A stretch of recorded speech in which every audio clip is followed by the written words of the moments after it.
So let's go ahead and jump into our first news story of the day. The new Lumix S1II is here. Is it good enough to switch for? I will say this is a very interesting time. You kind of alluded to it before the show, but 2024 was by far the year of Canon. The year of the Canon. It was the year of the Canon. And not to say that like everybody was switching to go to Canon, but Canon was doing some very necessary things to get onto the map, to bring their cameras up to date, and to give the people what they have been asking for. They brought out the big guns last year. They sure did. They did. And at the end of last year, I said, I don't think 2025 Canon can do it again, just because they had released so many cameras. And if they were to try to do something similar, I think they would get into old Sony ways where it's too much going on.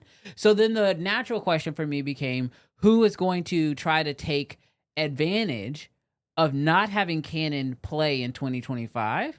And it is clear between the last two releases that Lumix is saying, we would like to take that stance. I'm going to say debatable just for a moment, because I do think Canon is going to and already has released some cameras, but I do agree the start that Lumix has had this year is crazy. It's absolutely insane to me. It's crazy. And to imagine that Lumix may have another camera waiting in the wing. I mean, so they've released this year, we have the SR, right? Yeah. Is that what it is? Something. The R one. Yeah. And then we have the S2, the S1II, yeah. And then the S1II E, yeah, which has just completely gone under the radar. And are we gonna get an H?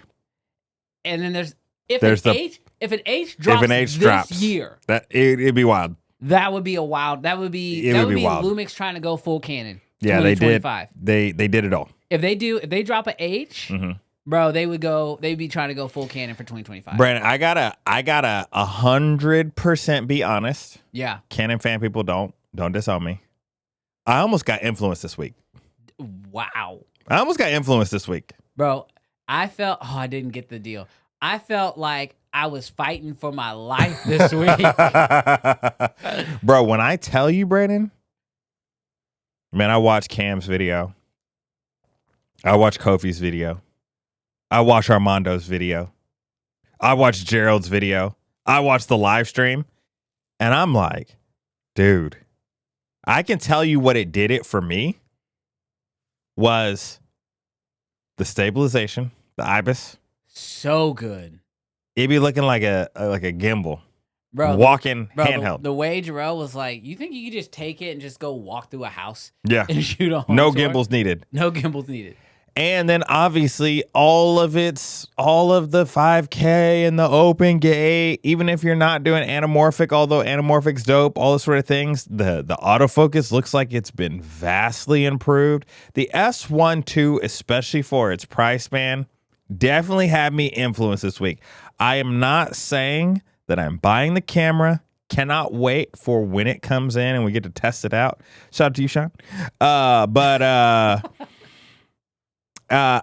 It's a real possibility, because we talked about this last week. Yeah. That like you don't need to switch systems.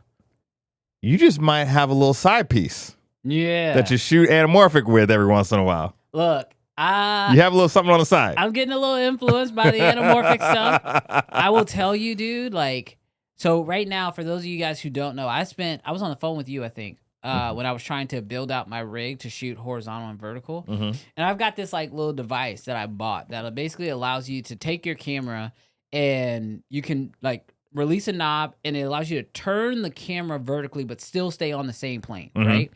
And I was genuinely thinking about picking that up because I've had jobs come in lately where I do need both horizontal and vertical, because Lord knows social media is running the game.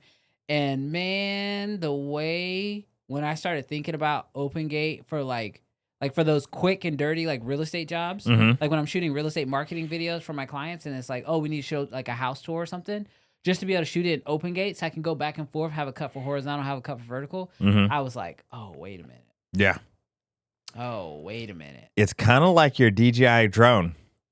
Your DJI drone, it's I don't want to make it sound like bad, like it's like an accessory, but it's just like you have the system that you shoot on. Yeah.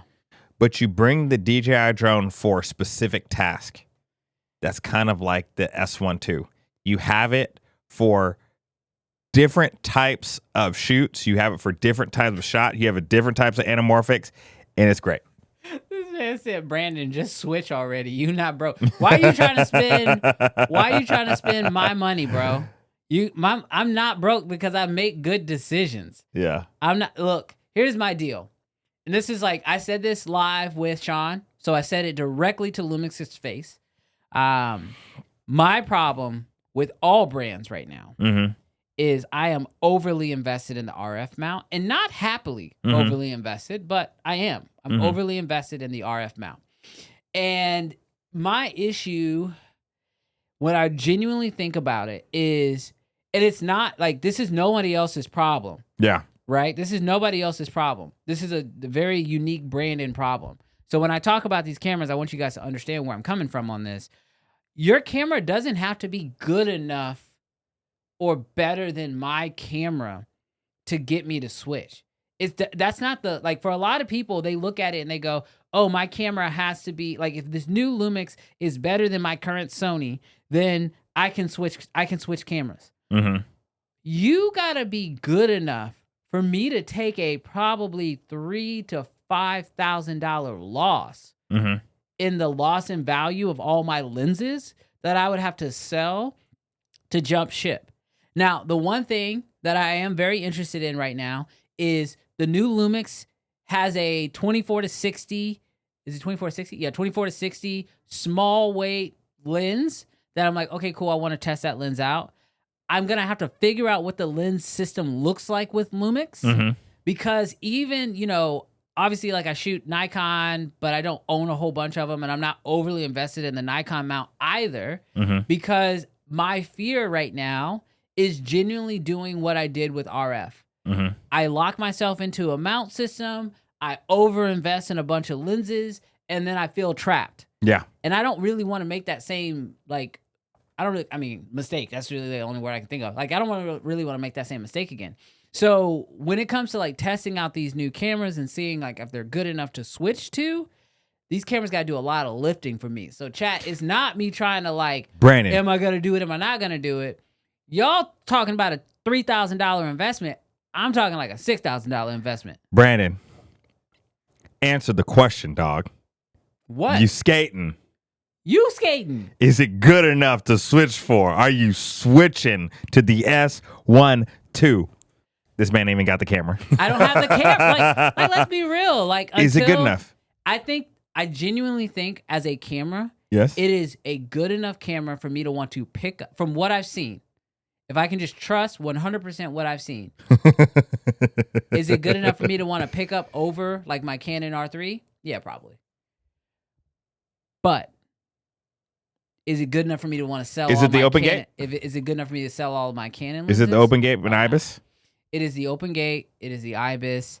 And realistically, this is the one thing: it is all of the video features built in, false color built in, histogram built in. Like, you ain't got that in the R3?